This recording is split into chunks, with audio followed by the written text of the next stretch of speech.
You know how sometimes you just want to get straight to the heart of a really big story?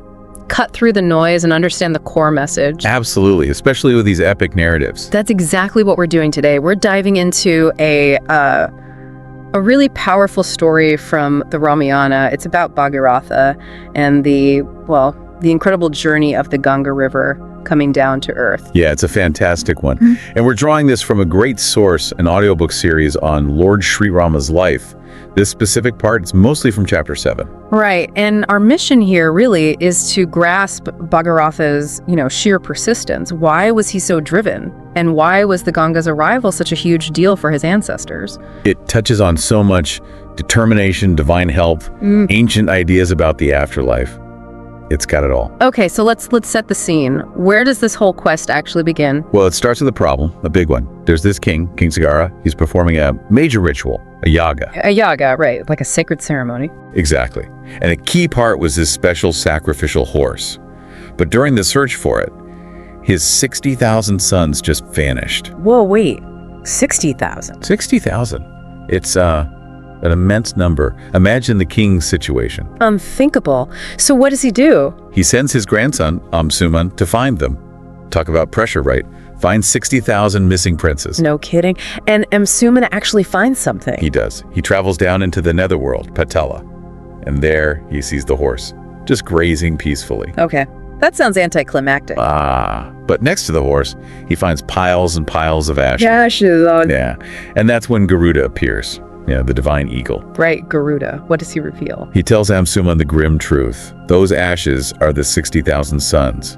They were incinerated by the powerful gaze of a sage Kapila, whom they disturbed. Wow, so that's it, just ashes. Well, Garuda offers a glimmer of hope. He says the only way to grant salvation to their souls, to help them ascend, is if their ashes are touched by the holy waters of the Ganga. The Ganga River. But wasn't it like in heaven or something at this point? Exactly. It flowed in the celestial realms, the land of the Devas, not on earth. So Amsuman returns with the horse, but also this devastating news and this impossible task, basically. Bring a celestial river down to earth. Pretty much. You can imagine King Sagara's grief.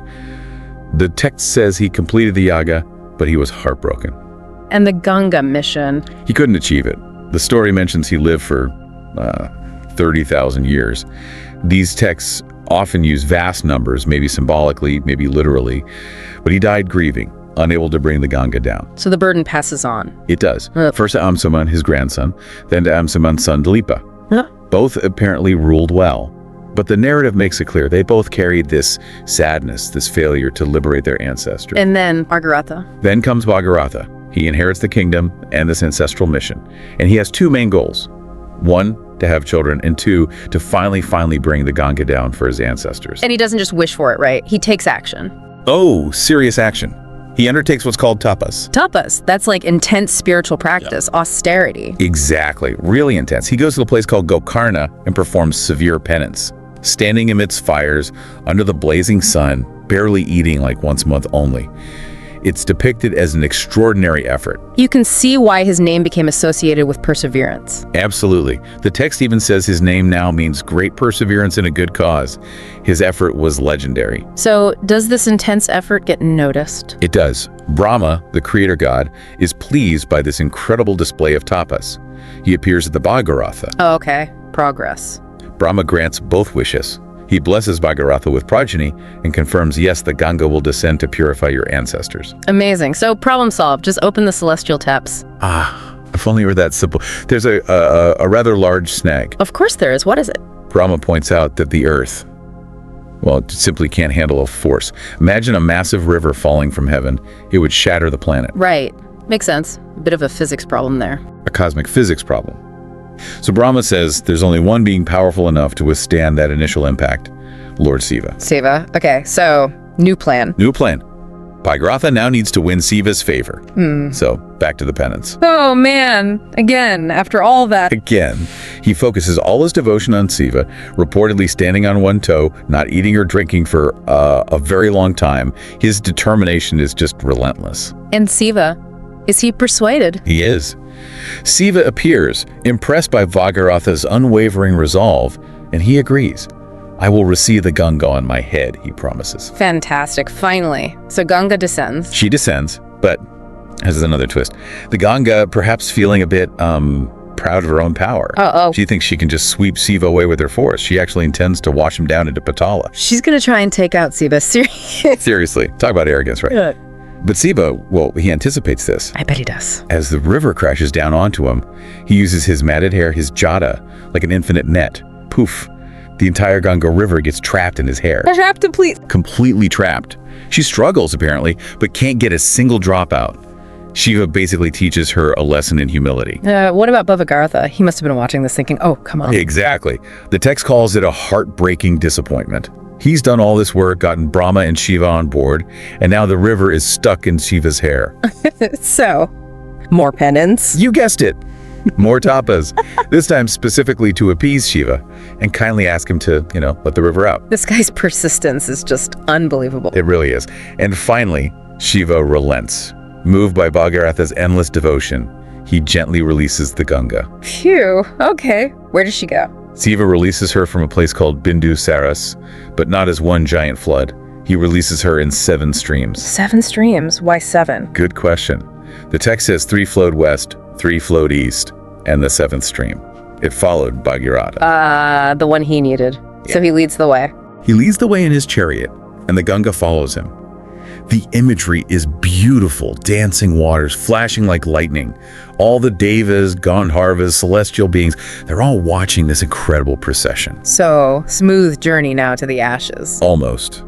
There's one more rather dramatic hiccup. Oh, for goodness sake. What now? They pass the hermitage of another sage, Rishi Janu, and the Ganga, in her flow, maybe gets a bit turbulent and damages his sacred ritual platform, his yaga site. Okay, and let me guess, Rishi Janu is not happy. Not happy is an understatement. He gets so angry, he just scoops up the entire river and drinks it.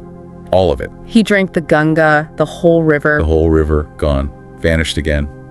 Bhagiratha must have been absolutely beside himself. I can't even imagine. How does he get it back this time? Well, this time, the Devas and other rishis step in quickly. They plead with Janu, explaining the whole situation, Bhagiratha's mission, the ancestors. Please don't make him do more tapas. No. Thankfully, Janu relents. He agrees to release her. But he does it in a unique way. He lets the Ganga flow out of his right ear. Out of his ear? Seriously? That's the story. And because of this, the Ganga gets another name, Jannavi. It means daughter of Janu. Wow. Okay. So now can he finally reach the ashes? Yes, finally. After that detour, the Ganga follows Bhagiratha unimpeded, flows through the ocean, and reaches Patala, the place where the ashes lay. And he performs the rites. He performs the funeral rites.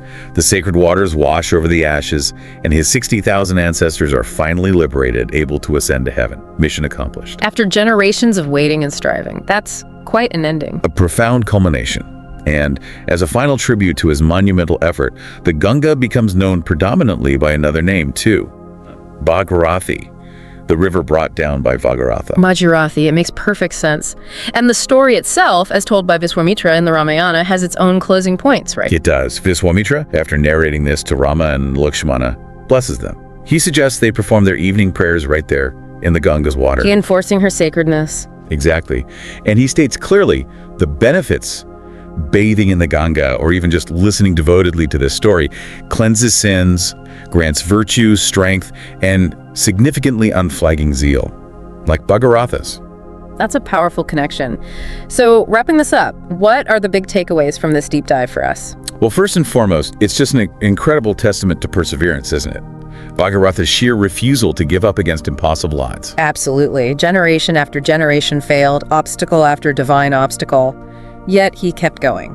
And it also highlights this interplay between human effort and divine grace. Bhagiratha had to put in the immense work, the papas, before Brahma and Shiva intervened. It wasn't just handed to him. Right. The gods help those who perform extreme world-shaking austerity in this case. Kind of. And it gives us insight into ancient ideas about karma, the afterlife, and the power of sacred elements like water for purification and salvation. It's a story that really resonates, even today, I think. That idea of tackling something huge, something maybe generations in the making.